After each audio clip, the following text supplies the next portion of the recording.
Assalamu alaikum and good afternoon, everyone. Welcome to our webinar titled Strategic Competition in the 21st Century Asia.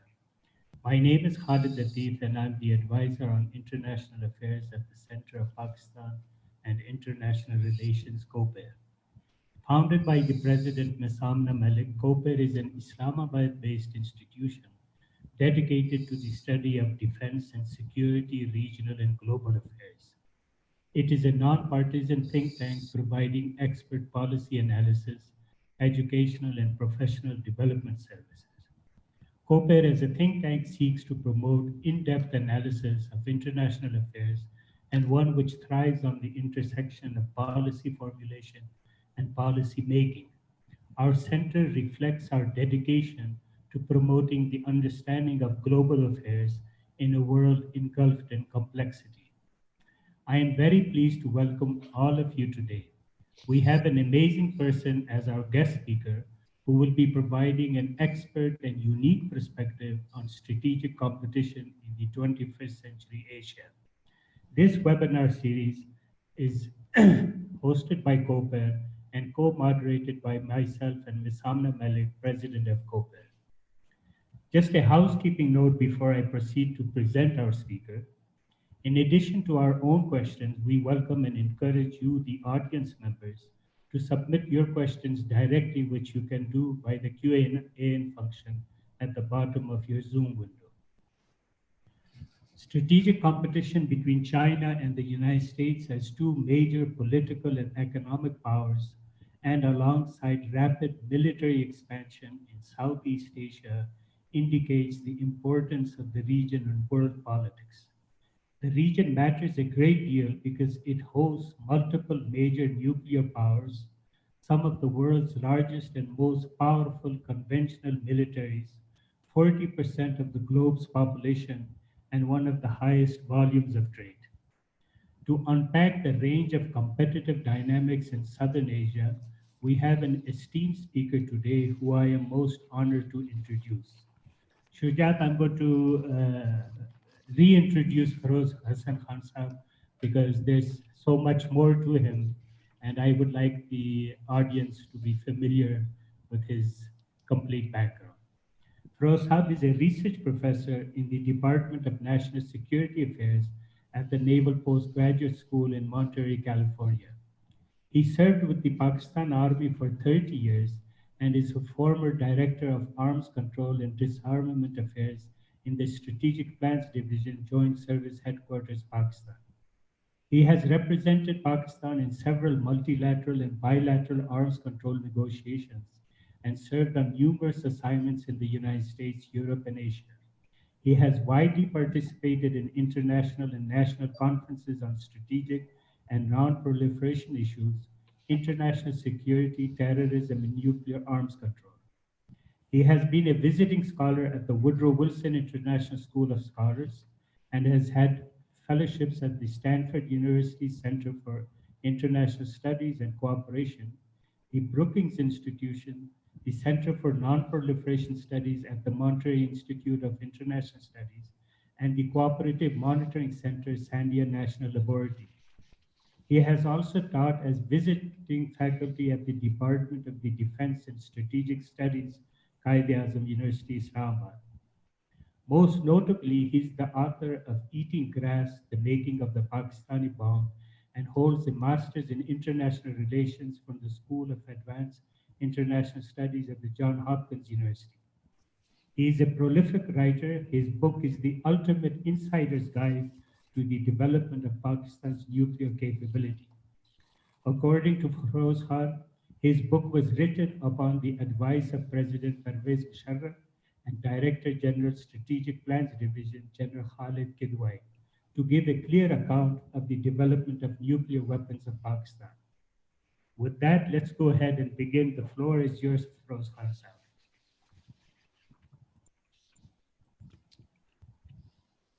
Mrs. Malik, Khalid Saab, thank you so much. Can you hear me well? Yes. Thank you so much for your very kind introduction. I'm really humbled. And also I'm really, I'm a very proletariat type of a person. So very kind of you to have given such a resume. I'm a very simple sort of a person here. Uh, just a person from the Pakistan Army representing United States for almost 20 years now here. Um, it was around this very day today, 17 years ago, that I joined the Naval Postgraduate School. So today is kind of an anniversary for me in many other form. And I'm also speaking, I'm conscious that I'm speaking also, on the eve of 6th September, the Defense Day of Pakistan. So it's truly an honor for me to speak on a subject on 21st century strategic competition and modernization efforts that Mrs. Malik, you are so close to this subject. And whatever we discuss, so I will sort of focus on that kind of a theme that we discussed. But you asked me to speak something about the context of 65 war to the subject that we are talking here today.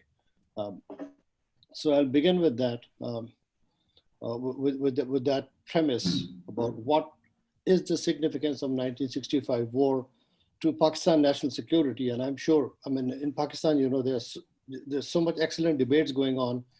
I'm sure people would fully understand that. But very kind of you to introduce me in relation to eating grass. And I would now begin by talking about uh, what happened in 1965 in relation to Pakistan's nuclear history. In my view, it was around this time in 1965, the summer of 1965, when truly the thinking about the foundation about nuclear thinking in Pakistan actually began. Um, in the summer of 1965. The famous quote of Zulfikar Ali Bhutto about eating grass and,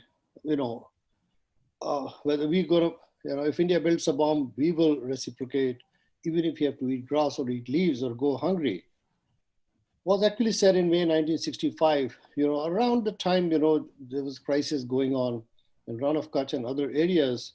And really this was the peak moment of Pakistan history. And anyone, I'm not aware of how many of the audience I cannot see. I can only see a gentleman named Lodi. So I'm very pleased to see you on the screen here, sir. Thank you very much for being here. And so I'm not aware about the level of your audience. So maybe I may be saying things which can be very simple for them. But for those who recall, that was the moment of Pakistan that looks to many of the discussion that I hear on the television, including the army chiefs talking about the mid 60s, was truly a period that looks like a dream. It was a make-believe world. But believe me, those who were living, we were teenagers, we just were growing. We knew what it was like. So Pakistan was in a state that it was a state that was taking off at the time when the 65 war happened. And obviously we celebrated the 65 war as Defense Day of Pakistan. But in terms of larger policy and strategy, it actually unveiled a lot of myths about the security policy, about where you stood at the time. And remember that 65 war happened just 20 years after one of the greatest conventional war ever ended. That ended in 1945 with the bombing of Hiroshima and Nagasaki. So we were in the nuclear age. A country barely 16, 17 years old is at the time was being talked about as a country taking off. Literally, I mean, this was a literal taking off, not figuratively speaking, 6.8% growth and all. That is where the debate essentially triggered about the myth of conventional superiority in qualitative terms that the Pakistan state and Pakistani armed forces were at the time that happened.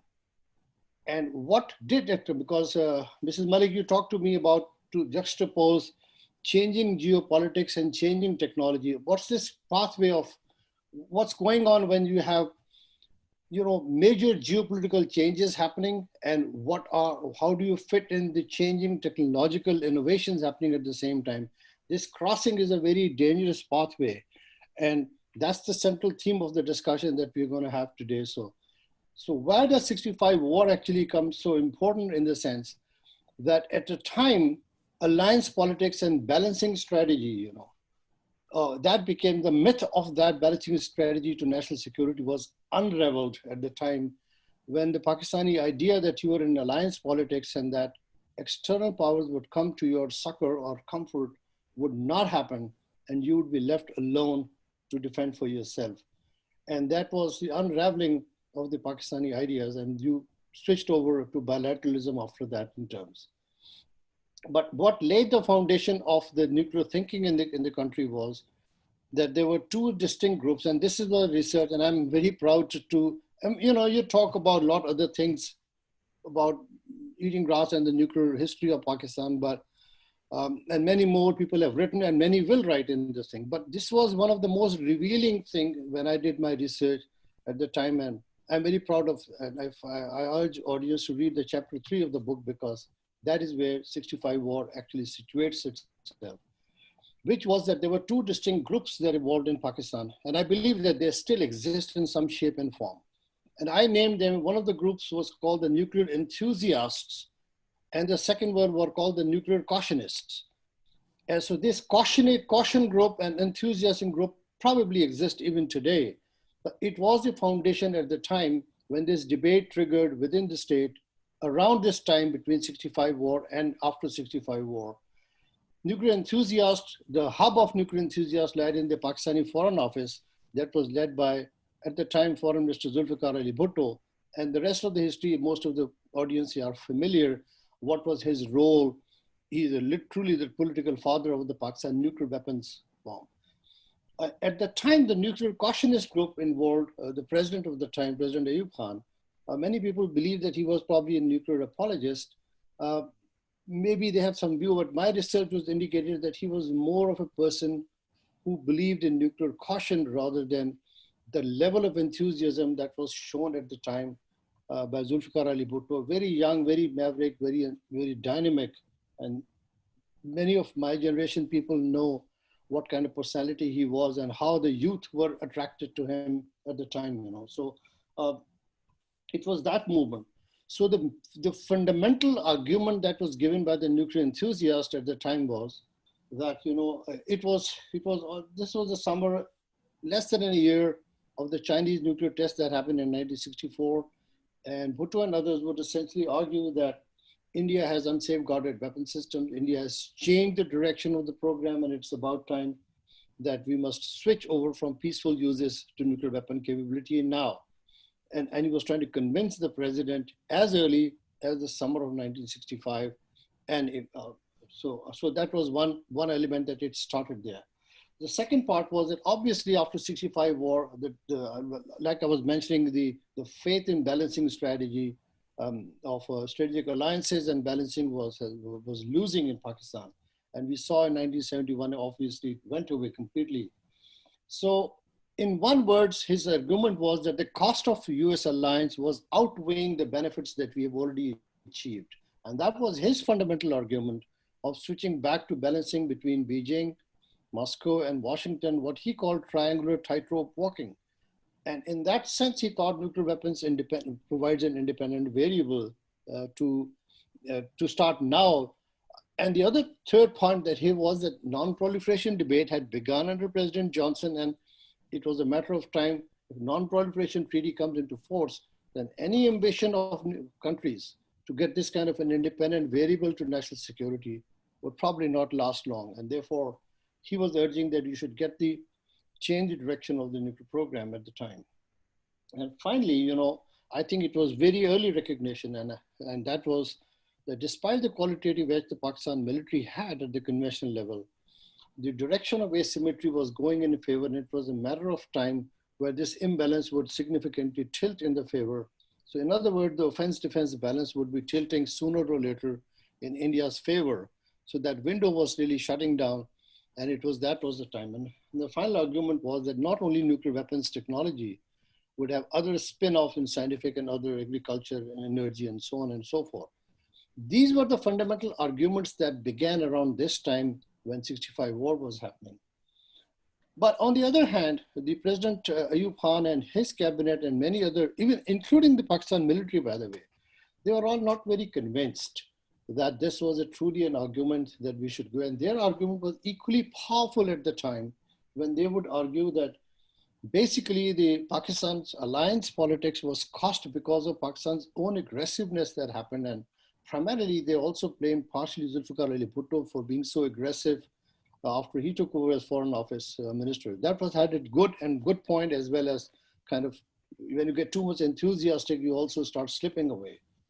And then they, in their opinion, the economy was doing so good. Harvard, studies would be talking about as one of the most model developing countries.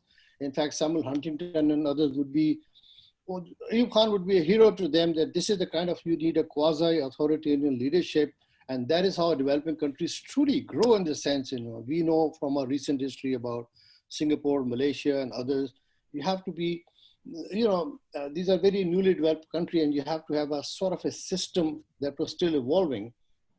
And economy was really doing very well, but you were dependent on the Bretton Woods systems of the time, World Bank and IMF still.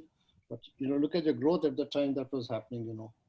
Uh, Conventional military imbalance required modernizing Western equipment at the time, and that was the principal army. Think about the Pakistan Army's inventory at the time and their whole doctrinal thinking.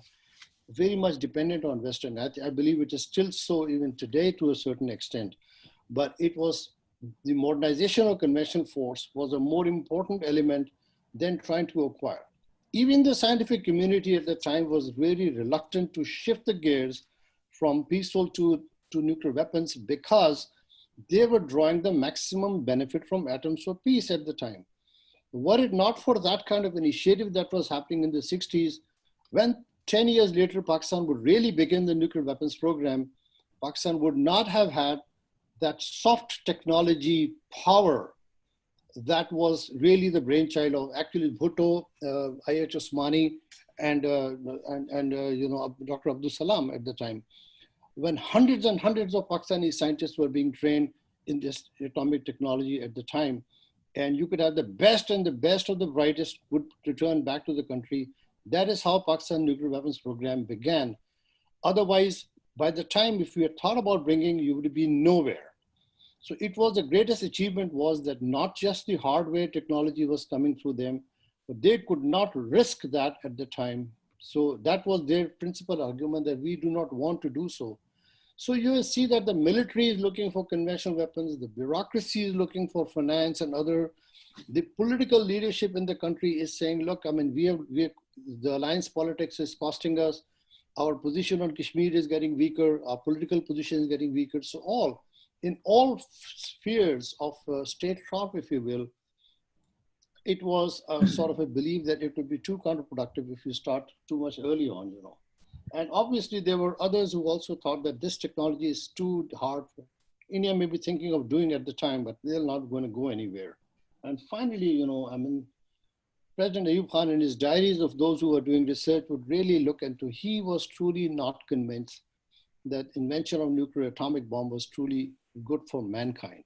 He was a very kind sort of a man, from what his diaries indicated. He really thought that this is a competition that's meant for big powers to do, and for countries, regional countries who are really suffering and under development and poverty and penury and general deprivation, it's not a good idea for them to be getting into this kind of a game. He was truly not convinced. So I wanted to throw these powerful arguments that came around the 65 war. And the significance of that time was that what Pakistan did realize, that a tactical victory or a tactical defeat or tactical setback uh, um, does not necessarily translate into a strategic victory. And that is something that is a matter of study. When students on South Asian security study, that difference as to what is tactical and what is strategic is something where I believe the Pakistani strategic thinking must begin to really focus.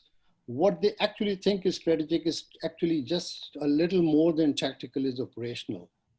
And what is truly strategy and policy is different than what a tactical victory is. And I can go back from Pulwama, Balakot, right up to 65 war, about each and every crisis that happened and how Pakistan came out of each crisis, even when there was an operational or a tactical victory. That is one lesson of 65 war today, if you want to really study, because this is not the time to be cynical about it, but I'm trying to be more professional about this idea, about what is the essential differences between the two. I'll leave to that because I believe our audience is very intelligent to understand where lies the problem. in, at the basic 101 of strategy that any student of strategy or any student of international relations learn, there used to be a time that, if there's a battlefield victory, that automatically translates to political victory. That's the classic 18th century, 19th century war that, a military victory translates into political victory. But the advent of technological things like nuclear weapons and other offsets that I'm going to talk in a while really changed that dynamic, that does not necessarily mean that you can translate a victory or a defeat to political. That became the classical Clausewitzian manner of thinking began to sort of nuance itself in the late 20th century and is still nuancing in the very 21st century. Think about what happened just about last year, and I know there are many Air Force officers thinking here. There's absolutely no doubt what happened. The whole world knows. I'm sitting in Washington. Everyone knows what happened or what did not happen in February in 2019 in Balakot and all. We know that. We know what happened. But the end point was that the man who decided to do Balakot came back with greater victory than he had in the previous one. So how the military instrument was used for the nature of politics in today's time by utilizing information technology is something to study about how statecraft is evolving in contemporary times here. This is just one example I'm giving, And if you go back to 65 war, this is what exactly happened that, we celebrate the defense of Pakistan, but actually it was supposed to be the liberation of Kashmir that happened. So truly the myth of Indian superiority also was that it was not that easy to have a cakewalk over Pakistan at the same time. But it was also dawned that it is not as easy to militarily succeed in capturing, in getting your national objective done, the manner in which it was thought at the time. It is rather ironic that in rather conceptual term in 65, it was the same concept that was probably the brainchild in Pakistan, is to sort of, soften up before you have a conventional sort of an assault, which was the idea in 65 war, Operation Gibraltar followed by Grand Slam. So if the phase one does not go completely as you thought about and phase two started unraveling at the same time, the result was that the given time and space and fog of war and friction, as we all learn in students of strategy, would always change in time and all, and that allowed a more vulnerable, geographically elongated Pakistan exposed to India, and that they attacked across Lahore, breaking the myth of balance. That strategy was effectively used by India 6 years later in East Pakistan. They did exactly the same thing in terms of larger strategic thinking they did, which is where the nuclear age of South Asia actually dawns, Now, if we are looking at this time, now the rest of the history we know from 70s onwards to what happened. I'll not go over, but I'll just go in the end place where South Asian thinking was in terms of what was happening in the rest of the world, One of the most important subjects here, which is Mrs. Malik, what we were discussing a couple of days earlier when you asked me to speak was what is essentially called offset strategies. And I will actually say a little bit what's happening in the Western world, because regional countries have a subset of international system, but regional dynamics are significantly different than how Cold War and how global systems are functioning. So when we talk about geopolitics and technological innovation, we are looking as to how major shifts in international systems are there. When I was a grad student, we used to study something called, the great power politics and the rise and fall of powers. When one power is rising and another power is falling, so there is a bell curve. There is an inflection point where there's a declining power and there are rising power. When that inflection point actually arises, this is a time for serious military crises and wars. And this is historically noted down, historically, empirically observed. Now, when we mix the technology into this thing, when new technological innovation is happening at a time, when there are rise of other powers and there are decline of other powers, that's a very, very dangerous zone of history where major wars can happen and accidental wars can happen rather than deliberate war. So all kind of cautions can go away when any kind of accidental war can happen. And you know, regional countries, small countries can get sucked into this sort of a thing. But today's international system is not just happening. I'm quite familiar that it is 30 years almost after the end of Cold War, and we are seeing that there's clearly an end of America's unipolar moment and the rise of great powers and rise of multipolarity in the world. This is happening at a time when what we call is an era of the third offset of strategy in the post-nuclear world, in the nuclear age, which is where I would say. So the first offset strategy was in the 1950s during President Eisenhower's time, when he saw how to defend Western Europe and he saw Warsaw Pact overwhelmingly armies that could really run through Western Europe and really reach up the northern, the North Sea or Atlantic Ocean, and they were really concerned about how to defend them. So when the Americans were asked how to defend conventional deterrence, so to speak, about 92 to 95 divisions would be required to stop that kind of a conventional force. And he said, no way in the world that we can do so, given that we just come out from World War II. So that is where the first offset, what was called the introduction of battlefield nuclear weapons, came into being. And that was considered to offset that kind of conventional superiority. And I'm making this mention about the first offset clearly because I'm sure all intelligent people listening to this conversation will be immediately applying to Pakistan and the situation in South Asia. It doesn't take a rocket science to know what we're talking about. That was in 1950s. But an important element to that was that, at the time when this was happening, think about the kind of bomb that was dropped in Hiroshima and Nagasaki. It was about 10,000-pound bomb. But in the battlefield around 1956, 57 time, when we are having different kind of crises elsewhere, the Americans had actually built something called a Davy Crockett or Honest John's, which was such a small miniaturized warhead that was barely 76 pounds. Think about the kind of scientific innovation that has gone within 10 years time frame to put a warhead of miniaturization warhead of a kind that could be fielded into the battlefield. It was inconceivable at the time that such a technology could march at such a fast pace at the time. But very little was thought about what was going on. How would that apply into the battlefield? This is what happens, and all students of strategy and military history know that one invention introduced in the battlefield, the adversary immediately picks up and it finds a countervailing strategy to figure out what can be done very quickly. And that strategy lasts for a certain time. It doesn't happen. The Soviets immediately figured out that this is not going to work out. So for some time, it was a very effective strategy, the battlefield nuclear weapons into the mix, integrated into the system that required pre-delegation at the lower level.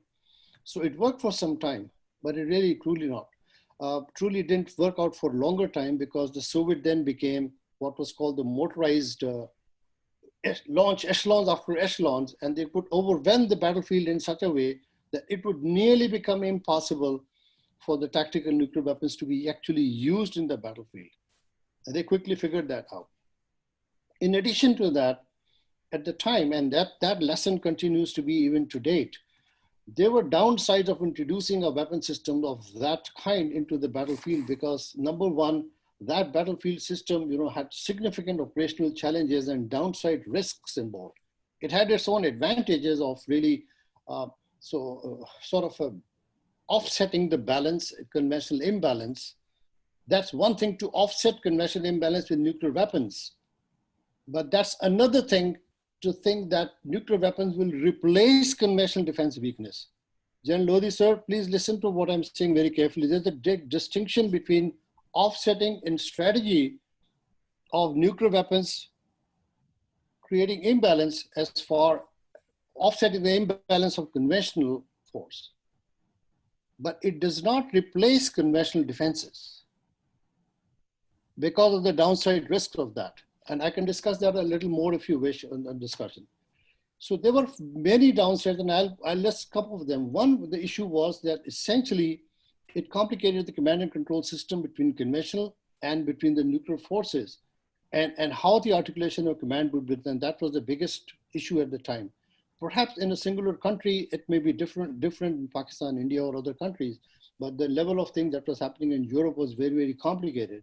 So that was one element that always is going to be very complicated. And particularly now in this nuclear day and age that we're going to talk a little while from now, would be even more difficult in modern times today. And obviously, field security was a very huge problem because peacetime field security on nuclear weapons, etc., is supremely high. The highest safety coefficient is applied on nuclear weapons safety and in peacetime. But once you put it in the battlefield, that's a very different regime to deal with that. So that is completely different that they had to face. The other part was that the appearance of the battlefield tactical nuclear weapons actually would induce the preemption from the opponent's side rather than deterring them. You could start a war because that could start them. And the more important terms in terms of maneuverability, you could be outmaneuvered. And that's exactly what the Soviets did, to outmaneuver with some motorized to go outflank them. And if you outmaneuver them and the battlefield weapon system continues to be there, that was a difficult thing. And the next thing was target set. What kind of target set you are? Are you going to take on incoming tanks? Are you going to take on follow-on forces? Are you going to take soft targets, soft vehicles? So what we call it here, something called the Goldilocks dilemma. And all those who remember that story, Goldilocks dilemma, essentially, when that Goldilocks goes into that, say, this is the chair is too big or it's too small, this is just right. The porridge is too hot, too cold, just right. The bed is big, small, just right. So how do you get that just right? What is just the right timing for tactical nuclear weapons to be truly applied in the sense, when do you take out from peacetime into the battlefield? Is it too early? Is it too late? What's just right? What's the best target to do incoming, after the hostilities start, before the hostility starts, preemption, follow-on forces? What is the just right target set? Should we do it before the air superiority becomes unfavorable? Would you compromise your peace locations? These are so many questions that kept on right. What is the right mix of that? And in the process of fog of war, when you're trying to get a right mix, you're likely to happen. So the bigger thinking at the time, essentially at the first offset, and around the time the second offset was coming in the Western world, was essentially that, now that they have figured out, Soviets have figured out what to do, led to the second offset. And I'm bringing the second offset discussion here because I'm relating this to South Asia now, to an extent. By the time in the 70s and all, the scientific innovation happened, and that was the time when Dr. Bill Perry lives right here across, and I'm very, very lucky to be so closely involved in many of his classes, and he invites me to speak in his class as well. A lot of discussion with Dr. Bill Perry was that unless you have a dominated qualitative edge in your conventional deterrence, you will not be able to figure out that there is always a fear of a deterrence failure in the battlefield. And nuclear deterrence failure would mean automatically that your conventional deterrence also fails in some sense, unless you can back it up with something. So what they did was essentially that they brought precision guided munitions, they developed cruise missile systems, stealth technologies, and essentially by the late 70s and the early 80s, what we were young students at the time, we would hear something called, General Lodi, I keep looking at you because you're the only one picture available, so forgive me. You remember we used to call Revolution and Military Affairs, RMA. So it was the RMA, which was of the time, that actually offset that old strategy and made that thing redundant in the process, that any idea that the Soviets could really bypass the first offset strategy would be done by these elements. So eventually then we all know what happened with Star Wars and all. So the quicker the adversaries were able to figure out what happened, now we saw that demonstration of that technological element in 1991 during the Iraqi war, and subsequently the unipolar moment came in the US. The third offset is the time frame that is usually talked about just about 4 or 5 years from now, with the advent of things that Mrs. Amna Malik, this is close to your heart, and I'm sorry I came a bit late to the subject that you're talking, but I had to talk about that detail because you asked me to talk about that history. So third offset is essentially now in this really information world where new sets of challenges have come with emerging technologies of cyber, autonomous weapon systems that could make the current strategy and challenge and make them ineffective in ways that has not been thought about. So it's a combination of many technologies, not one technologies alone. So what is essentially being discussed is that it is not one particular weapon system, one particular innovation, including nuclear weapons, that can make the essential difference. But what actually truly makes the difference is how do you put together, how do you really battle network them together? What is the organizational and bureaucratic and technological construct that you put together that can become so effectively? And the best example for that to understand is that, for example, early 20th century, aircraft were invented, tanks were invented, artillery guns were changing. We knew all kind of pieces were actually put together. World War I happened.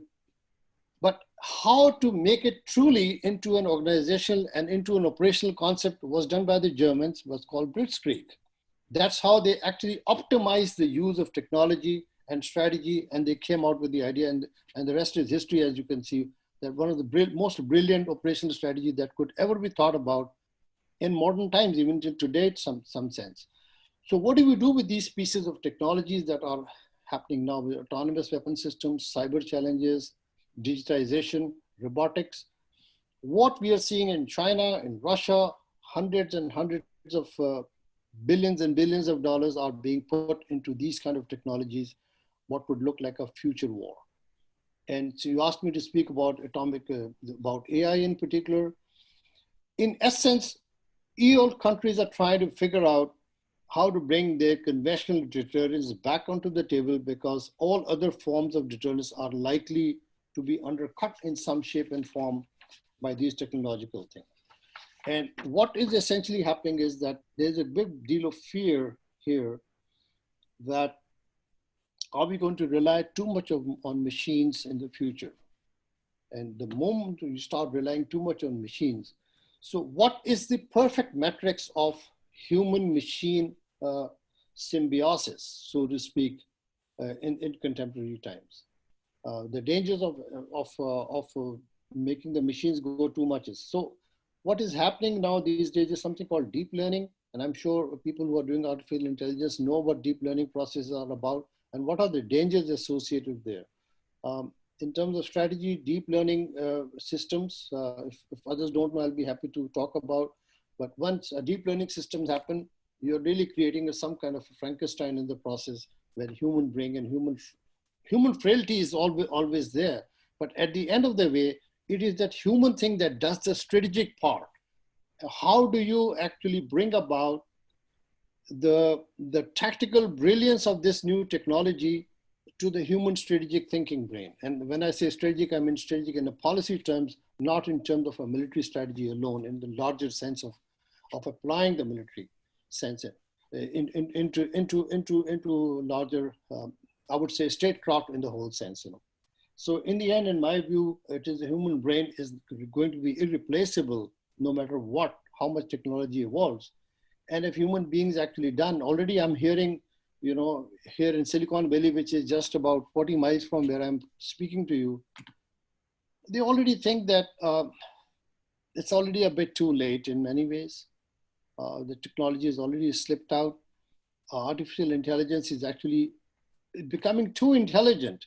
They're even communicating with each other in manners that is slipping out of human mind. And the last thing you would want those elements to be actually taking over and affecting your command and control and starting challenging the human minds in ways that has never been thought about. So what is essentially going to be the future strategy in the region is not about adding more arsenals, but adding arsenal very smartly.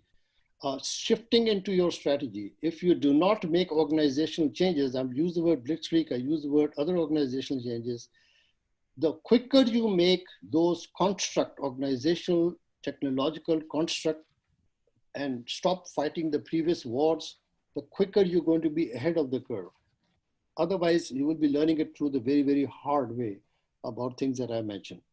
So intuitively, what I mentioned was that if you're looking at the world of technological change and geopolitical changes that have happened, where South Asia is actually located is somewhere between the first and the second offset technological in terms of strategic and other thinking. That's what observable, and I could perhaps be very wrong because we don't know what is really happening in the region. But the manner in which, the reason I say this is because I've been spearheading many track two dialogues here, which essentially does talk about the way Indian and Pakistani uh, crisis simulation games happen and the way it evolves. It appears that not quite as yet, India and Pakistan are not quite there as yet. They're still on the same little second offset at best. They're still thinking in terms of conventional victories in the battlefield. And these cyber and these technologies are still shaping, uh, finding their place in the strategic thinking as of 2020. Um, Not that any other armies have figured out, not that the American army or Chinese have figured out, they're all evolving. But what we are observing here, because this is a great power competition, we're seeing significant changes happening in Chinese thinking, in Chinese doctrine, in Chinese evolution of their organizational changes that is happening. Obviously, their organization are changing because now it is emerging as a power. So when great powers, major powers are in competition at the system level are emerging, their weapon system evolution is also the same. ICBM changing from medium to intermediate ranges, from intermediate to ICBM ranges, fielding, submarine SLBMs, and then placing those technologies on those, with those ambitions here. Regional countries like Pakistan, middle power, that's the Pakistan potential, is to become a middle power. You were a middle power almost in the mid 60s. And you can come back, you can never be part of the great power competition or become have that kind of ambition. However, even as this technological evolution happened, you are stuck in a very, very difficult situation, which most people realize, and we can discuss about how Indian ambitions to compete with China and India being bolstered to stand up as a net security provider starts affecting smaller countries, regional countries like Pakistan, and what should be the greatest strategy of Pakistan would be. I can discuss that. I don't think there are much more intelligent people listening to this audience who can situate what I've just said, all these things. But I think the most important thing is to really put the right side of strategy. Uh, uh, Precision guided munitions, in my view. Bolstering conventional deterrence is important because conventional deterrence failure uh, is not a good thing in my view. I'm a strong believer in conventional deterrence because that is the first layer of deterrence. And nuclear deterrence failure, we can sort of discuss about nuclear deterrence and conventional deterrence. Conventional deterrence is something that is extremely important in the sense that these are the weapon systems that are more usable in the battlefield. And the more non-usable weapons are thrown into the battlefield, it only complicates that problem a little bit more because the adversary can figure out a way to turn around and sort of fail that deterrence strategy.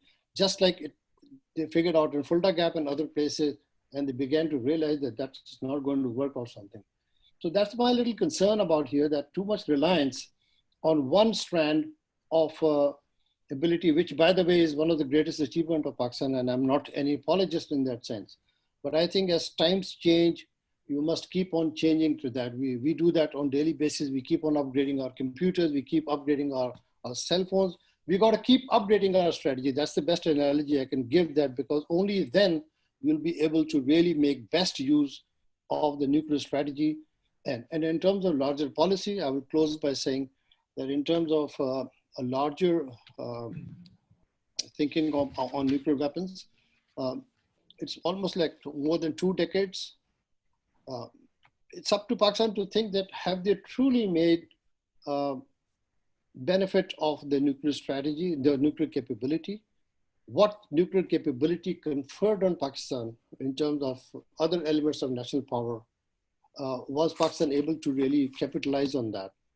In one part, I'm sympathetic because it has gone through an extremely difficult period after 9/11, extremely difficult period of change dynamics. India's breathing down the neck situation in Afghanistan has been extremely difficult. I'm not trying to trivialize the difficulty, but truly, the nuclear weapons are here to stay forever. But the best course of again, I'm talking strategy and policy at the larger level, not in the operational sense, larger sense of operation in the sense that the statecraft sense. Nuclear powers make use of their nuclear capability to actually strengthen all elements of their other elements of their national power that are weak. And that is the best thing that the nuclear weapons can do to any state. I'll close on that. I think I've thrown enough provocative things for questions to be hurled at me. Thank you very much, Feroz Khan sir. It's a really very informative discussion on evolution of the nuclear, of Pakistan becoming the nuclear power.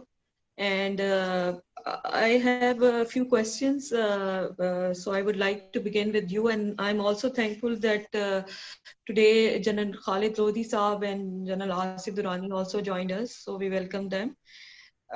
My first question is, you mentioned about modernization of the conventional weapons and revolution in military affairs. And you also mentioned that Pakistan military, which I also agree, need to invest more on artificial intelligence-based automated weapons and AI-based intelligence operations.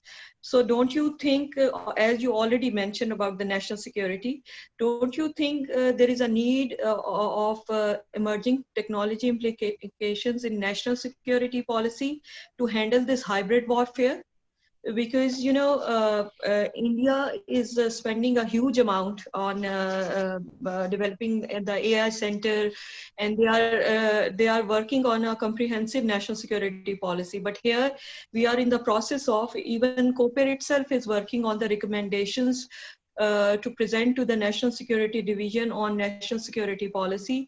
And we are emphasizing again and again through writing different research papers on cybersecurity and other areas of emerging technology, right, like robotics and deep learning. You are talking about also the positive and negative points of its implication. So my first question is in this regard. Then my second question, I'll just quickly ask the other two questions as well. You also mentioned about the track to diplomacy. So do you think regarding the Kashmir solution, we should work on track to diplomacy?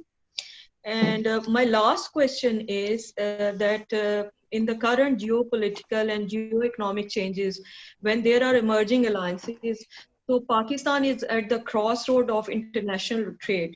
So how Pakistan should formulate its foreign policy to become a middle power or to be an important power of this region of South Asia?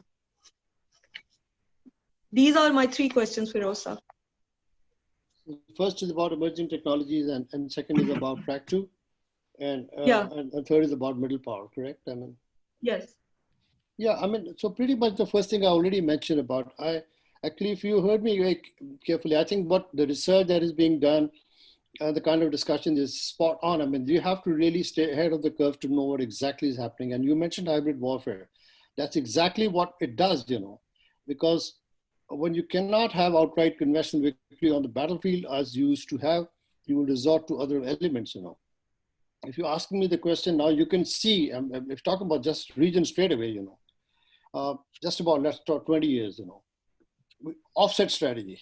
So 2001 and 2002, 10 months of standoff really indicated to India that they can mobilize their forces. It can be so damn costly that they cannot operationalize it any further because they bump into nuclear deterrence and they bump into a faster counter mobilization that was done by the Pakistan Army in 2001. So they realized that they cannot beat the Pakistan Army in the mobilization because of interior lines of communications and the manner in which the Pakistani quickly read the Indian intentions and capabilities. That was just recorded everywhere. And then at the back of the lever was nuclear deterrence, And remember at the time when we were talking, there were no tactical nuclear weapons. There were hardly any ballistic missile tests done at the time when Pakistan Army mobilized and stood for 10 months. I'm just giving an example of what happened in those 10 months time frame. And therefore, India suddenly started looking into another strategies and start thinking in terms. It took almost 1 decade for India to think about a proactive strategy, cold start and whatnot. And by 2014-15, they began to realize that that strategy is really not going to work.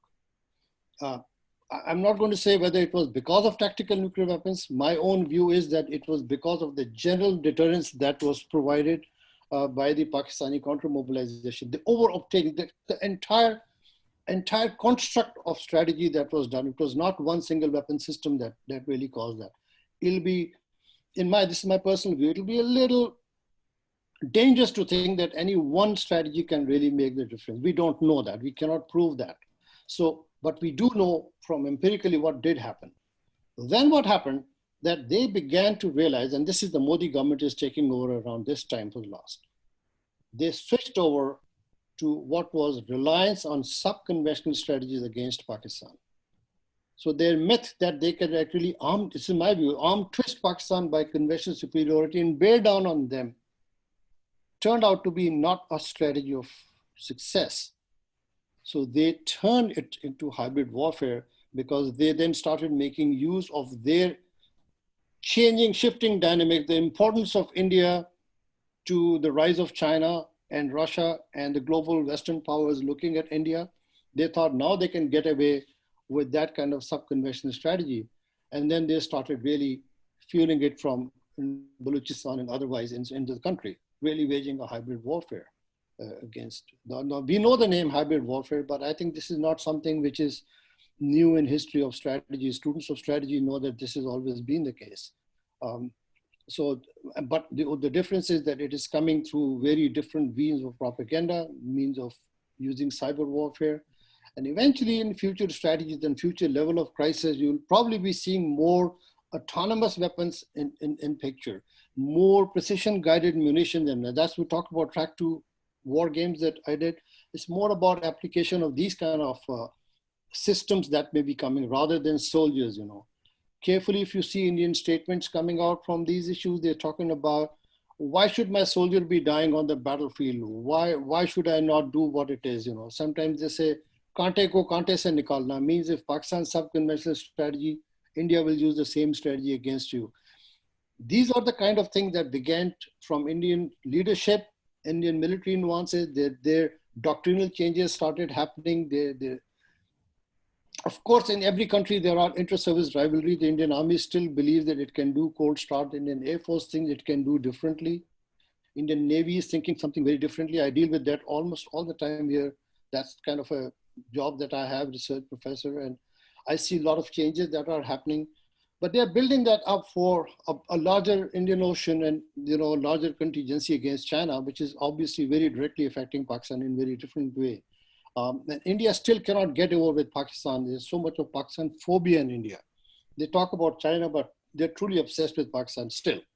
So India is a different ballgame, but that is exactly what is actually happening and at the time, you know.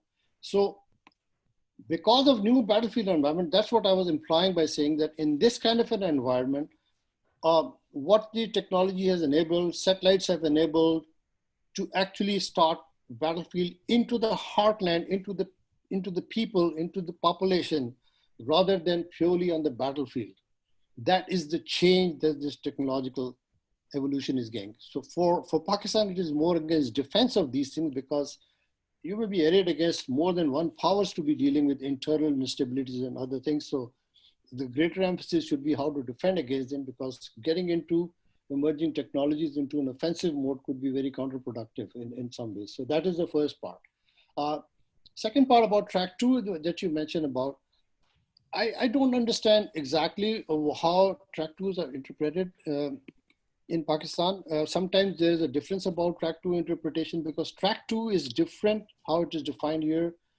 And I'm talking about confidence building measures. Confidence building measures. Right. And some kind People of a back, and a backdoor. People to people contact. Yeah. So a track 2 essentially is like, essentially are the people who are not officially, they're not officials, but they have been officials in the past to speak with authority, with knowledge to know how system works and what is in the best system. If track 2 starts mimicking what track 1 does, it loses its purpose, you know, because it doesn't mean that people sitting in the track 1, which means official dialogue, they're not unintelligent. They are the ones who are actually same. They are actually already communicating that. So if track 2 communicates the same thing, it doesn't make any difference. The difference track 2 people make is because they are more knowledgeable, they are not attributable to the state, but still they are speaking from their country with greater credibility. So that is what means that they come out with a solution to the gridlocks that track 1 is unable to do that. And this is between Russia, China, US, China, US, anyone, India, Pakistan for that matter. And it is, but problem somehow the other track 2 was sort of an indication that it is a reflection of the state of affairs between the countries. So therefore it's not a good idea to do track 2s and all. The manner in which India-Pakistan relation today is, I do not see that any track 2 discussion can lead anywhere because it's so poisonous at this point of time. There has to be some level of amenability to sort of think about breaking the ideas. And from my knowledge, for the last 70 years, India, Pakistan have always been in some kind of a backdoor communication, always, either through third party or something, even though India does not like third party intervention. So yes, I mean, some kind of a backdoor dialogue is always a good idea, especially if there are two nuclear armed countries are involved with so much of emotions going on within the country and so much of problem within the country going on. By the way, neither country wants a war with each other. Nobody wants to get into the crisis. And frankly speaking, don't feel offended. Nobody's interested in India-Pakistan wars in the world because they have their own problems so much. Nobody wants to get into this problem. So if India-Pakistan crisis happens, it becomes truly, frankly speaking, it's a big headache for everyone. So what the hell, you know? I mean, I'm speaking honestly what I'm speaking from here. Nobody wants to deal with it. Not even China wants to deal with it. So that is one element of track 2. And by the way, the manner in which things have changed in the last couple of years, a bilateral track 2 is meaningless, you know, because what I'm hearing mostly from Indian side, well, they said like, I mean, South Asia is no more a sort of a dyad problem anymore. It's not an India-Pakistan. So there are two dyads at work. It's India-Pakistan and India-China. And that's how Indian thinking is evolving. And therefore, they rather see that this is getting into a more of a triangulation problem in Southern Asia rather than South Asia, which means India has a two-sided problem. And that kind of a narrative is actually getting a great deal of traction here because they said, well, there are two sets of problems. At a system level, India is competing with China, also at the regional level, and at the regional level, it's Pakistan. And many of the Indian doctrinal changes are happening, like decoupling of China and decoupling with Pakistan. So there are many other elements that are happening. But the answer is yes. I mean, I staunchly believe that track 2 is the best option available at all levels. When things go bad, track 2 are the most important things. Track 2 should never shut down. When things are good, you really don't need track 2. You already are doing good, you know, you already are having good relations, you know. I remember Yitzhak Rabin, the Israeli Prime Minister, once said, you know, you don't need to have a peace discussion with your friends. You're already friends, you know. You have peace initiative with your adversaries whom you have problems, you know. So that's one thing. Middle power, yeah. Remember, I mentioned that Pakistan is a middle power. Pakistan will be a middle power. It can be a middle power. And that is Pakistan's ambition, you know. You wait for my next book. It's going to talk about that. Just wait and hope you're going to talk in a couple of months. But yes, indeed, that is what it is. And unless Pakistan switches off, that's a very long debate. I want other people to ask them, but very simply, I would say that Pakistan's paradigm has to shift to become a middle power. It has to shift from a security intensive state to a trading incentive state. And that is probably still evolving, and not just the CPEC, because you don't want to get CPEC and Belt Road Initiative party in a way that you become part of two different alliance and clubs, you know. If you truly want to become a middle power is in a position that it can play off great powers to its own benefit in both ways. So if Pakistanis are smart, they can use their strength, their geostrategic location, their geostrategic strength, their very powerful population, and their very strong military. These are the great attributes, nuclear power military. These are the great attributes of this country that can really, does not need to be in any one camp to become a middle power. And middle power in today's time, you know, I would say is some country like Indonesia, country like Singapore. They can be friends with China, they can be friends with the United States, they can be in that position. not to take up any position in any one side. So that's my only way to say that you can become one, because the amount of talent and amount of potential that the country has in a geostrategic location that Pakistan has, there's absolutely no excuse for Pakistan not to be a middle power, and to be going through the problem it is going through now, in my view. Thank you very much. Thank you very much. Khalid, over to you and the other, if anybody else is having any question. I do have three questions, but I thought that maybe General Naeem Lodi Saab may want to pose a question. So I will let him speak first and I can conclude. Thank you very much. Thank you very much. Rather than having a question, I would reiterate that what I have learned from from Brigadier Feroz Hassan. First of all, I thank my stars that I was here and I could listen to you, sir. I'm so grateful. And secondly, probably you might not be knowing the real respect and reverence that we in the armed forces, especially people of my age, I'm from 50th Long Course, so people from special courses and a little senior to me, a little junior to me, those who are struggling with the concepts of nuclear strategy and nuclear policies, how much they have learned from you. And at times we used to think that why such a great Pakistani brain is there in America. But then I think many of us thought that it is good for you to be there because you are in that enriching environment where you can accumulate more and then transfer more towards us. And I just hope and pray that this video can be played, and I will try my best to do that, can be played at NDU students and NDU faculty especially. And I will request Madam Amina to give me a copy of this video so that we can, I will make sure that it is run. You know what I've learned, I will only revise that. Of course, the first thing is very important, that the leadership, the military leadership and the national leadership, the political leadership, they need to understand the difference between military strategy and national strategy. I mean, military strategy, he's very right. At the most, it can be a little more than operations or operational strategy or whatever. Because even in our war course, we study operational strategy and a bit of, national strategy. But we have a habit of mixing up the two. There's a lot of difference, and I fully agree with him.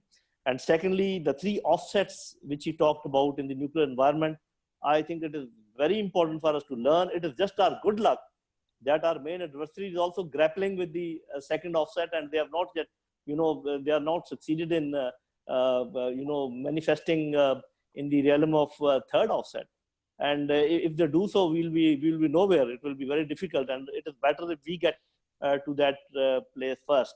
So I think if we can understand that the as far as national power potential is concerned, all elements of power potential, they have to be developed simultaneously, and many important elements like good leadership, good system, HR,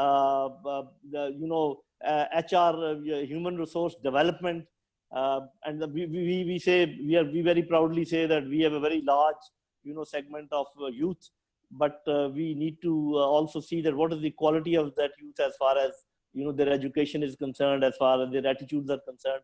So I think I've learned a lot, and I would like that our generals in uniform, they should listen to all this, and they should discuss among themselves. So thank you very much, sir. It is always a pleasure to listen to you, to read your things, and we will make sure that we keep on benefiting from you. And please stay there, because we have found out that by being there, you are more useful to us. Thank you very much, sir. Well, can I say something, for a second, sir, while you're here? Until last year, I used to have a lot of Pakistani officers who used to be here in my classrooms all the time at the Naval Postgraduate School. But the IMED program stopped with President Trump about 2 years ago. So I'm really truly missing the Pakistani officers in my classroom, because they used to really debate with the other military officers. There are about 60 countries here, so it's not just the US only. Naval Postgraduate School is about 60 allied countries here. So the greatest thing that they learn is, it's almost like a United Nations, that they learn from each other's military, their families get together. I mean, it's a much more integrative environment here True. at the Naval Postgraduate School, which I is more like a agree. defense university. That is reviving now, and I believe the administration has changed now, and now the IMET program is back again. And I would strongly urge that these officers, Pakistan military officers, should come to the Naval Postgraduate School. They learn a lot more from here when they go back. So True. if at all the authorities in Pakistan must know, they should send them here, you know, if it is revived. They serve more than me. They are the ones who are more ambassadors of the country. And no matter what I am, sir, I can still tell you, I'm still Brigadier Firoz of Pakistan Army. Nobody takes me as professor seriously. I'm still, that's Proud of you. Proud of yes. you. We are proud of you, sir. Feroz No, Khan sir, we are proud of you. that's my recognition here. There's nothing else. So every day when I speak, every American officer, every 60 countries that have students, they think of me, this is Pakistan Army speaking. And I want that to be emphasized more. So thank you, sir. I'm here and I'm serving Pakistan in a different capacity.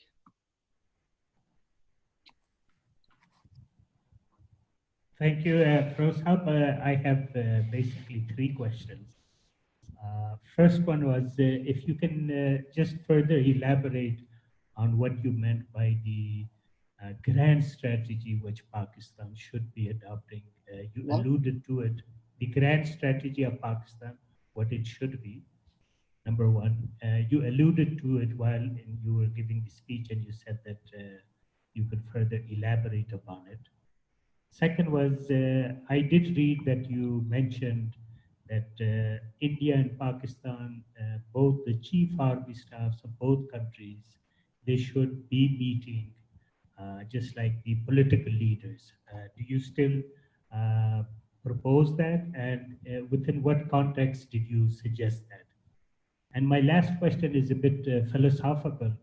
I don't know if you remember an author, he's a physicist by the name of Freeman Dyson.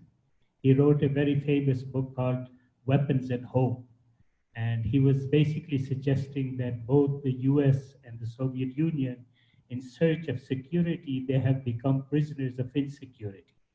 So do you foresee that our engagement with India within this whole context, we end up being prisoners of insecurity?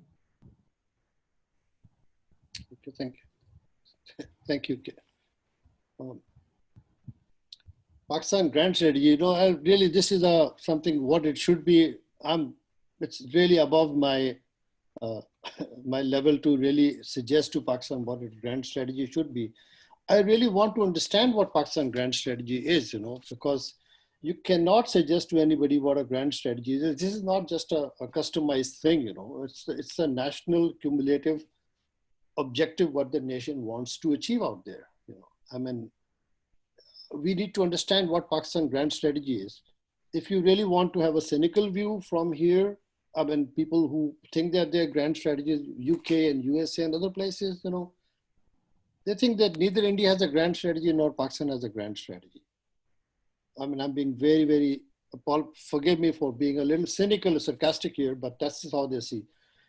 What is apparently is that India is obsessed with the rise of China. It is not satisfied at the system level. It is completely just attacking and changing or trying to figure out what India's place in the world is. And Pakistan is simply trying to catch up with India. So when you have this kind of sort of an impression that every Pakistan strategy is actually a derivative and a reaction to what India does, you don't really have what it is, you know. I think what Mrs. Malik said, that Pakistan's grand strategy should be that, you know, Pakistan should emerge as a middle power and get out of this construct of a conflict from within and conflict in the region and find its place in the world. I mean, that's a larger grand strategy in the sense. And I was alluding to the sense that you cannot become a power of this amount of talent and this amount of is the fulcrum of geopolitics in Asia. I mean, you are located in a place where you are the fulcrum of Asia in many ways. But if your geostrategic location is used for derivative purposes, that has been so far in 70 years. Either the United States has used Pakistan as a jumping off point to contain Soviet Union or fight asymmetric warfare, or you involve yourself in regional warfare. You've not made best use of your strategy.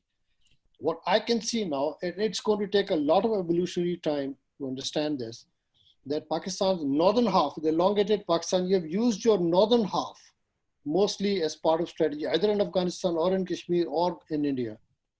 Your southern coastline and your outward looking element towards the ocean, towards the Gulf area, is something which is a very, very late realization. You begin to realize about that significance of Pakistani coastline and the southern part of Pakistan as an outlet to the entire Eurasian problem when CPAC and other elements started coming into your country to say, oh my God, this is where the geopolitical fulcrum lies. And what lies in middle of this kind of a country of 220 million talented people out there with nearly 150 to 200 nuclear weapons, the sixth largest most modern military, is running very, very poorly in economics. It just doesn't make any sense in terms of element of power. You cannot sustain yourself, sir, if you are having this level of economic. Now, right now with COPAIR and so on, COVID and so on and so forth, there are so many elements. I'm not being sarcastic here. I understand what's going on. But Pakistan has to turn around this capability. Only then you can have a rather grand strategy of being a country. So sometimes your strategy is Kashmir focused, sometimes India focused, sometimes it's Islamic focused, sometimes it is what exactly it is, you know. So you got to really figure out the why Pakistan exists today. You know, whatever has happened in the history has happened. You are now a state, nation state onto its own, you know. So Pakistan grand strategy objective essentially is to rise, you know, as a middle power, in my view, you know, as an exemplary Islamic Muslim middle power, which is an exemplary Muslim country. You know, there is no other Muslim country that can become a middle power with that level of capacity, technological, military, and economic capability to emerge in the world than today Pakistan is. There's no other nuclear armed country that has, there's no other military that is as strong as Pakistan military. I'm just giving two elements.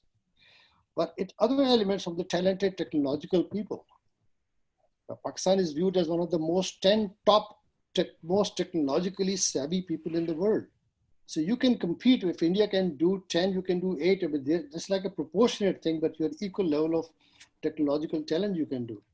So in going forward, there are two elements on which Pakistan need to focus. You know, of course, internally it doesn't go without saying. In my view, if you really want to emerge as an exemplary Muslim power, middle Muslim power, that you were almost there in 1965-66 timeframe, you can still come back to that power and become, by focusing on your economics, three things: your interstate harmony within internal stability, your economic power, and the technological evolution and talent that you have in modern time. If you combine these three things, as far as nuclear weapons, as far as military conventional weapons are concerned, you're good actually.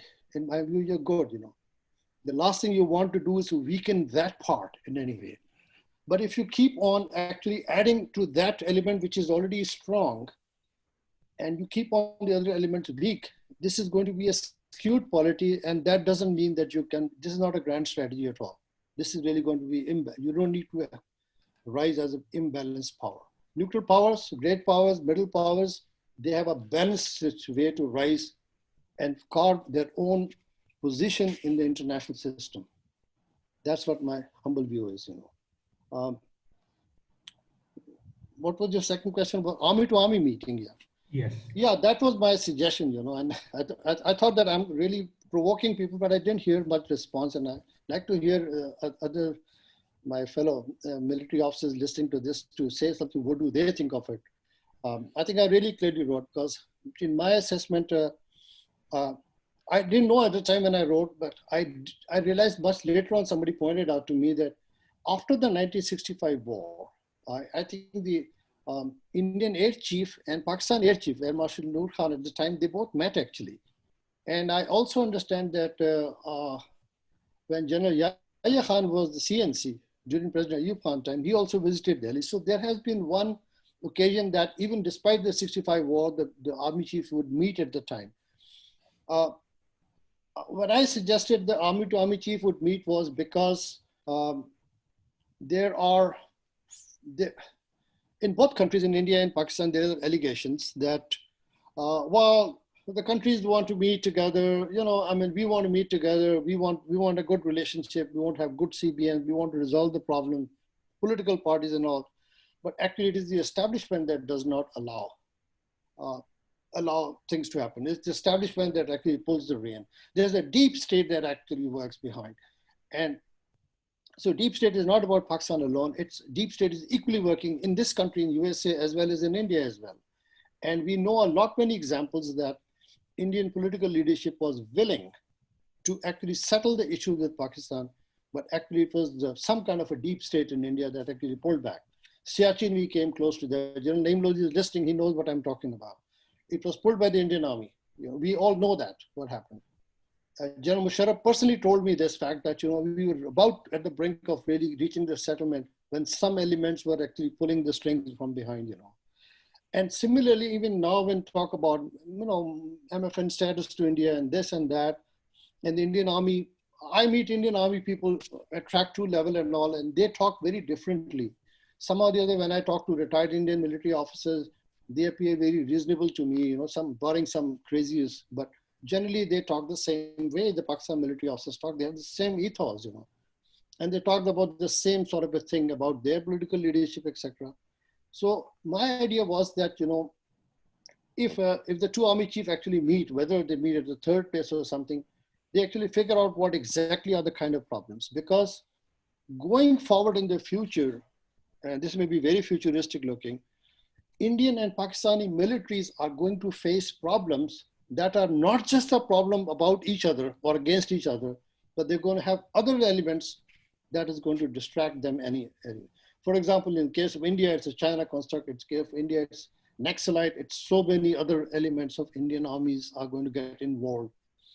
Not just the technological changes that we just discussed now. There can be misreading. You could be overreading. You could let the machines take over. UAVs could come into play. Underwater sea things are happening. So much of technological changes are happening that, you know, there is much more for the 2 countries to talk about. And then, you know, both armies can then actually delegate some kind of a military group led by a 3-star or something, you know, and then we talk about logistics, talk about technology, talk about everything else, and then give it to their respective government that, you know, these are our side of the problem. And if there is a political level of problem, then you can resolve it at the level, but not at the professional level. My own view is that DGMO hotline is essential, but it is essential, but not sufficient to the level of sophistication that has gone in terms of communication between the 2 countries. So on and so forth. And there are a host of other reasons that I believe that it'll be a good idea for them to at least meet for one. And when I mooted this idea, it never occurred to most people here in Washington that Indian Pakistan armies had never met together. They were once the same British Army. So these are some of my views. Many of these ideas that I've written in that essay, by the way, is as old as in 1980s, you know. General Ziaul used to talk a lot about this. When he used to go to India, he was the president and the army chief both. So I'm not talking about that capacity. He used to go and say, I'm here as the army chief. I want to meet your Indian army chief and say, hey, why don't you have a corps commander or somebody else designate somebody at my end? Let's both of us sit down together and figure out our problems.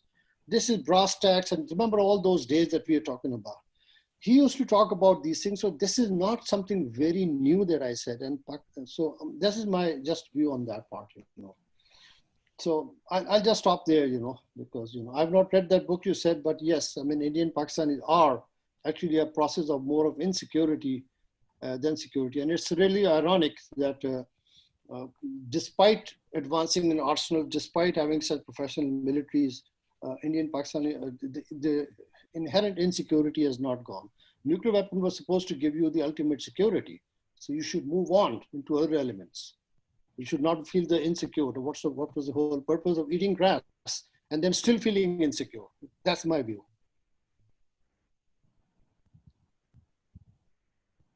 Feroz, we have one question from one of our audience. If you can address that, and then inshallah we'll conclude our today's session. The question is that, sir, what about India-Pakistan nuclear doctrine after the Kashmir issue, and how do you see the future of South Asia? So, Indian nuclear doctrine is somewhat changing now. They're not announcing it because this gets into a very different debate in the sense I mentioned something that India is now thinking of decoupling their nuclear doctrine of the no first use with China and sort of a different sort of a first use, or sort of keeping the options open with the Pakistan. They're also changing their in terms of thinking that, you know, if a tactical use of nuclear weapon or a small use of nuclear weapons would not automatically be massive retaliation as their doctrine are talking about. So that doesn't quite make any sense. And as far as the Pakistans are concerned, Pakistan has not declared anything about their nuclear doctrine at all. So their whole philosophy is that doctrines are not to be declared. It's a deliberate decision not to declare the doctrine so as to maintain ambiguity. My own personal view is slightly different because this was an idea that was in 98, 99. It made a lot of sense at the time because you know, your capability was evolving, your command control system was evolving now. But in 20 years time frame, so much has talked about Pakistan nuclear doctrine, so much has been officially attributed to official statements from officials, from SPD, from President himself. So much has been talked, there's hardly anything about Pakistan nuclear doctrine that is not known in public. But these are in bits and pieces that are available out there, you know. No nuclear doctrine can outrightly say, I will use nuclear weapons to do X, Y, and Z. No one can say that, because if you say that as an official doctrine and you write it and stamp it, then this is tantamount to threatening by use of nuclear weapons as an official state, which is contrary to international law and contrary to UN system, UN charter. You don't want to declare that. So an official doctrine essentially is to explain what is the purpose of nuclear weapons and how do you intend to apply nuclear weapons. You know, is a nuclear weapon state actually show this policy as to how the doctrine allows it to in terms of, you know, the direction in which it is going to be used, you know. So in my view, some kind of a policy paper, some kind of a posture review is important now, 22 years after the Pakistan nuclear, because you have now arsenals, you have policies. It must come out as a whole cohesive doctrine rather than individually people interpreting statements attributed to officials in Pakistan. That's not a good idea, because then people overread, underread, and there is no clarity out there. All nuclear armed powers come out with some kind of a policy position so that you know, scholars and so that policymakers understand where you're standing. Almost everyone understands Pakistan policy, but it is subject to misinterpretation most times. And I'm saying this because I've confronted that. Some statements by somebody, some ISPR release comes out, some SPD official speaks at a forum in Institute of Strategic Studies, London, a statement comes out and then they start asking me, what does this mean? What does this interpret, you know? So rather than getting into those bits and pieces, I think it's a good idea for Pakistan to really now come out and say, this is what it is. It doesn't mean that you come out and tell your whole secret plans. Pakistan doctrine is of ambiguity. And the more ambiguous it remains, the more deterrent value it has. So no country actually explicitly says how they're going to use it, what's going to be the explicit red line. Nobody does that, and nobody will ever do that, and nobody would ever advocate for doing that. But I think some kind of clarity is important, which actually brings me to a point which is important. I'm talking more about the subject that Mrs. Malik has said. You see, almost all delivery capability systems are dual use. You can use the same kind of weapon system for conventional munitions. Even Nasser I'm talking about, tactical. The more you are creating a duality of the system, the more you're creating ambiguity of the warhead, the more you are creating that's the more having a deterrent effect. have a look at the Chinese rocket force. They now call it rocket force, what used to be second artillery. See how the Chinese doctrinal changes are happening. And the biggest confusion that they're creating is the dual use capability. The Air Force is becoming more and more important in the Chinese military. And I think this is even important after Pulwama. Air Force is going to be a very, very important element. If Pakistan is fielding the nuclear navy, we didn't talk about that. That's a very, very different ballgame we are talking about. Sea-based strategic deterrence is a very different ballgame. I mean, air and navy is air and land, we know that. That is something different here. But putting sea-based deterrent completely opens up another Pandora box. Maybe some other time we can talk about those issues. So I don't think nuclear doctrine has any direct correlation with the issue of Kashmir. But if you remember the moment Indian-Pakistan nuclear test happened, Indian forced Pakistan to say that, things have changed now before the Pakistan conducted the test. So two nuclear armed powers have a conflict in the middle of the two. Neither side can change the position of the other by force. That is where it stands. And the only logical answer is that, you have to sit down to make a settlement of this issue once and for all. The more Kashmiris suffer, the more Kashmiri boys, I'm saying things very, very, nobody cares about them. No one cares about the sufferings of the Kashmiri people. The Indian armies are suppressing them and nobody really bothers here, which is very, very bothersome for people like me and many other Pakistani community living here. It's very, very bothersome. This is the hardcore reality that we are living in this world. And I have to say this rather sadly, but bluntly, nobody has a dog in this fight anymore. What our people are more concerned is the moment Kashmir crisis turns into a military crisis, like it happened last year, they are more concerned about that this could result into an escalating crisis between two nuclear armed countries. And therefore the doctrine becomes sort of a derivative of this kind of a thinking here. And then they want to say, and then they don't want to intervene at the same time. Rather intervening as an honest broker intervention to prevent the crisis, what we saw last time was that this crisis, the intervention from the United States was somewhat tilting in favor of India, which was like, what the hell are you guys doing? Are you the only honest broker in the middle to prevent crisis? No one else is doing. And you are not tilting just because you have a favorable country out there. And then the Americans said, oh, they realized at the same time that they probably did something. I'm telling you honestly, that they probably realized that this is not what they intended to do. So they wanted to sort of bolster India, that we are with you. But they didn't want to be seen as the one who was literally encouraging India to do what they did in Balakot. That was a sudden realization in Washington that, this is not what I intended to do. So Washington has become a bit careful about it, about the future crisis, but really on the edge here that does not mean that this is the end of the crisis, which gets into a debate whether whatever happened as retaliation by Pakistan truly became a deterrent. Yeah, I mean, it was momentarily, it restored the deterrence, all right, but that's not forever. That doesn't mean India will not do it again.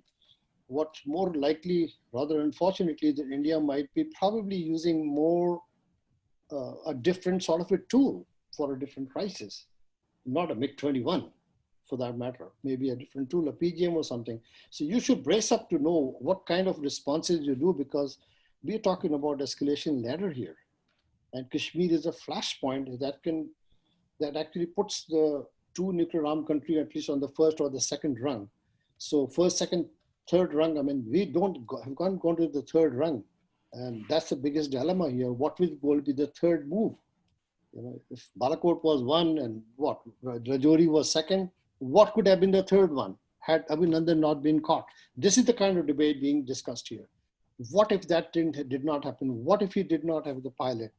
What was the off-ramp of India and Pakistan? Apparently none. No dialogue. We talked about track 2, Mrs. Malik talked about track 2, no track 2. No official dialogue, no communication. It's a very, very dangerous situation that from an international perspective, this is some kind of an unacceptable thing. Hey, but at the same time, nobody's doing anything about it. So I would say that, Pakistan has to just, just be less provocative and, find this space to strengthen your national strength. This is what the Chinese would advise you to do. When you get space and time, make use of it. Strengthen yourself. That's what it is, Avoid crisis, build up your cumulative national strength, and you will be a middle power sooner or later. That's exactly what India would not want to happen. The last thing India hates is to have Pakistan become a middle power. That's what they don't want. And that's your grand strategy to defeat that, in my view. So. Thank you, Firoz. Naeem, General Naeem, do you have any other question you may want to ask before I close the session? I think, except for the words of appreciation for this great mind, what else can I say? I just wanted to say one thing, and that was about the employment of sub-conferential forces that you mentioned, sir.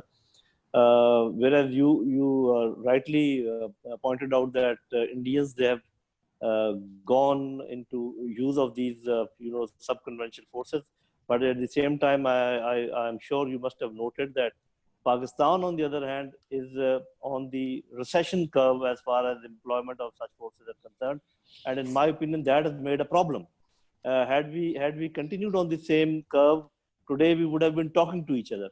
But the problem is that now Pakistan is bearing all the pain, and there is no counter pain being instituted by on the Indians, and that is the main reason that they are not talking to us. Because for talks to take place, you have to create a sort of stalemate, and we somehow or the other, I think, we have descended down in a way that that stalemate is not there. And in my opinion, although you have talked about Kashmir and you have also said that how to resolve that, in my opinion, even to make the Indians talk, you have to take the things up to a certain level, because they have only talked to us, we know it, 40, 47, 48, and then later on, once the two infadas were there, and they are not talking to us today because they have nothing to bother. What is happening to us in Waziristan and in Balochistan? They are much higher in that employment of such forces, and we, unfortunately, which was our strength in a way, we have receded in the employment of those forces because of external pressures or whatever. I don't know.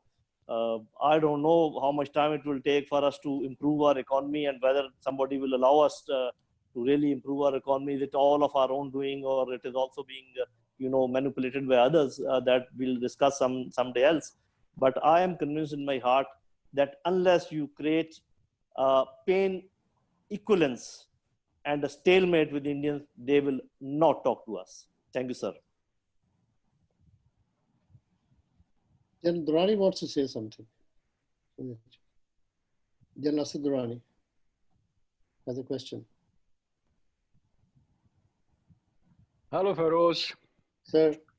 Want to see Just you. dropped in to say hello to you. Assalamu alaikum, sir. Walaikum salam. But these people, the first message I got was that I had been upgraded to the level of a panelist, which meant that I had to say something, and I was hoping I would not say anything. But, for old time's sake, I just thought that I might put in a couple of words. You were one of our best, no doubt about that. When it came to the nuclear thing, you were the cat's whisker.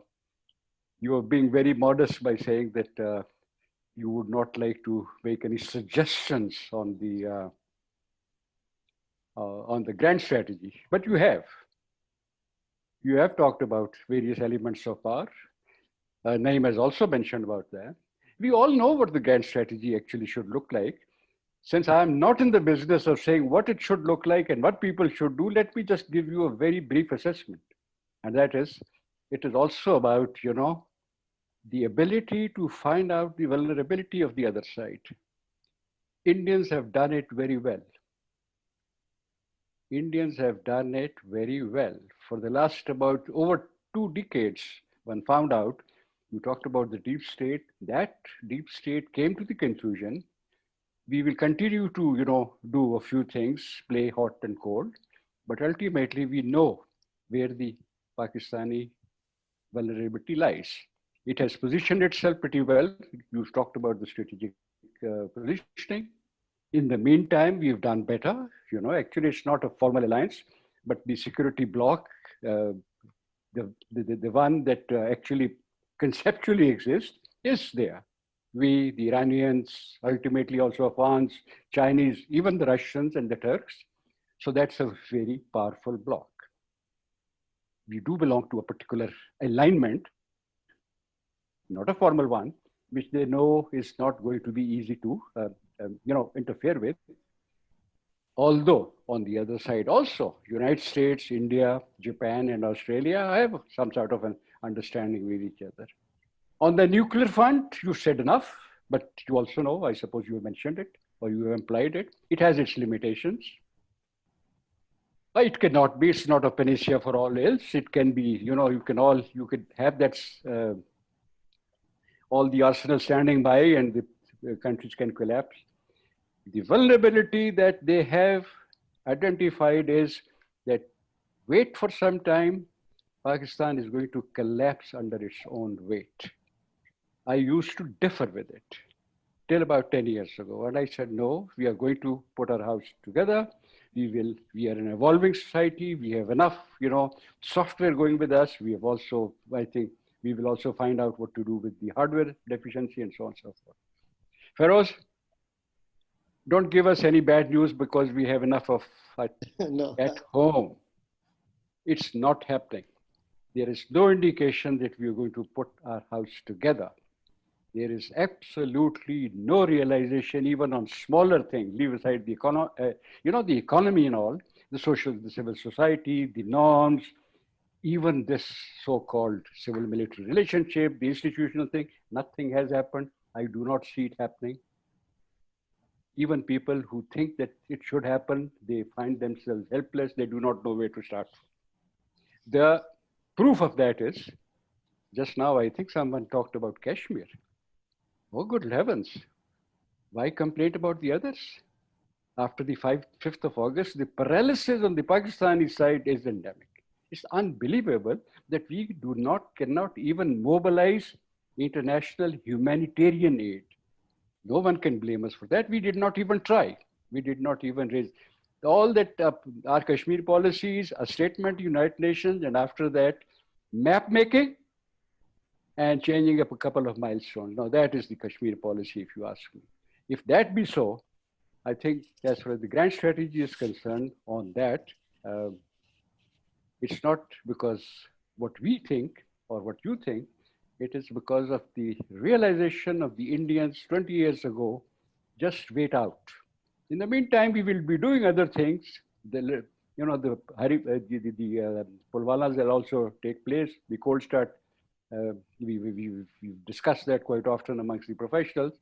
It may be a non-starter, but all the same, it gives you some sort of an indication that below the nuclear threshold, there is room for mischief. So with that type of happening, well, I cannot be a harbinger of good news, but the only thing is that it was nice to see you, Feroz, again. Please keep up whatever you're doing. Thank you. So can I say a few words? 1 second. So if you... Sure, please. Sure. So you're actually right. This was a question also General Lodi was discussing about why India is not talking out. Stephen Cohen's book, Shooting for the Century, that talks about what you just said, that most Indian strategy was wait out. And he uses the word that Pakistan is fatally wounded in its own strategies. And therefore in India, the best strategy for India is to wait out and keep Pakistan on the tenterhooks for the time being. And that is India's grand strategy to deal with Pakistan. They believe that Modi began to do so because the best thing is just don't talk to these guys, and they're going to do that. But there were the other counter strategies to that. This was not just the one future of South Asia that he agreed, or we all agreed when he was making this presentation. We said, look, General Durrani, sir, I tell you that we go back to the resilience of the state and the society of the Pakistan. There's no other society that is as resilient, because India, this was exactly what was Nehru and Mountbatten told, that you wait out, Pakistan is not going to last more than a couple of months or maybe a few years. And, there we are sitting at 70 years. So, the contrarian view is that, if India waits out on Pakistan, that's exactly what Pakistan needs to get India off. Why do we want to talk to India? If it doesn't want to talk, we need to have that breathing space and get our house in order. I keep on saying that. If we don't do that, we are doing so at our own peril, because India is now engaged in a different game vis-a-vis China, vis-a-vis others, and let India engage on those elements. The last thing is India to let India deal with those issues and get your own space, time and space for that, in my view. That's part of the timing of contemporary time that happens. India will find itself into a deep trouble vis-a-vis what it is trying to do internally, and it's trying to reach into the third strategy. So you know about India's mandala strategy. One is inner core, then is the periphery, and the third is the mandala, the outer circle. What India is doing is beating up internally and trying to reach out in the external, and then it is having problem with all its neighbors, including Nepal, Sri Lanka, Bangladesh. Pakistan is a different ball game. So if India cannot settle its own periphery, and it is really having deep trouble inside, and it is trying to match up China at the outer level on behest of other countries, there is a space for Pakistan to really get off India and get your house in order. In other words, I see it in a more positive way, that this is a time for us to be off the hook for one. Otherwise, we'll continue. I agree, Feroz. You're right. I think the resilience of the society is enough. So the state will remain. My point is that the effectiveness of this state to play the role that we are supposed to be doing, you're talking about middle power, I think one would be happy that if we could play the role that we have played so far. After all, it was our help because of this Afghanistan, got rid of the Soviets and now the American occupation. Now that sort of role, it may continue. How long? I agree about the resilience, but the resilience is of the common man. They are good, they continue to work. Would there be a tipping point? I do not know. So let me say that I like to vote for you, that ultimately this thing will, be redressed, addressed, and we'll get back to that stage where we want it to be. Thank you, Feroz. Good to see you again. Thank you, sir. Thank you. Inshallah, I'll be there. Milenge aap se, sir. I'll be there in the fall. Inshallah, inshallah. So nice to see you, sir. Ms. Malik. Thank you very much, Feroz Khan Sahab. Very informative discussion, and I'll be very much happy that if we talk about further, because there are emerging new alliances in the region, and Pakistan role is getting important with the passage of time. So what you talk about the middle power or Pakistan can play its very important role. So we request you that we should have another session on this once you are near to complete your book, because you are also writing something on that. And at this moment, our policy maker really need to think that what should be the policy where Pakistan can play its positive role and become one of the important global power. Yes, thank you. Thank you so much. And thank you very much for your, contribution. We wish you good luck. Today we conducted this webinar, keeping in mind the 6th September, and what our worthy armed forces did for Pakistan. We are thankful for Pakistan Army, and we are thankful for Feroz Khan Sahab for your valuable research work. And inshallah, we are going to share this on live on Facebook and COPAIR and our other YouTube channel and other media houses, because this is something which is very informative. And also the students who are studying international affairs, international relations, they should know about it. So inshallah, we spread your message everywhere. Thank you very much. I hope there were younger people listening to this. Were there any audience, younger students? Yeah, Khalid Sahab asked their questions. Yeah. They are among the attendees.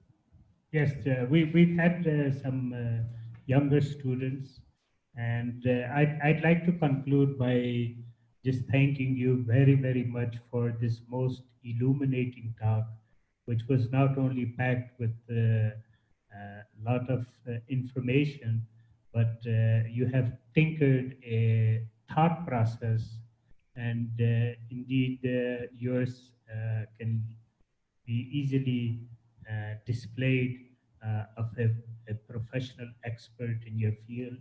I thank General Naim Lodi for his important recommendations, which he has very nicely summarized.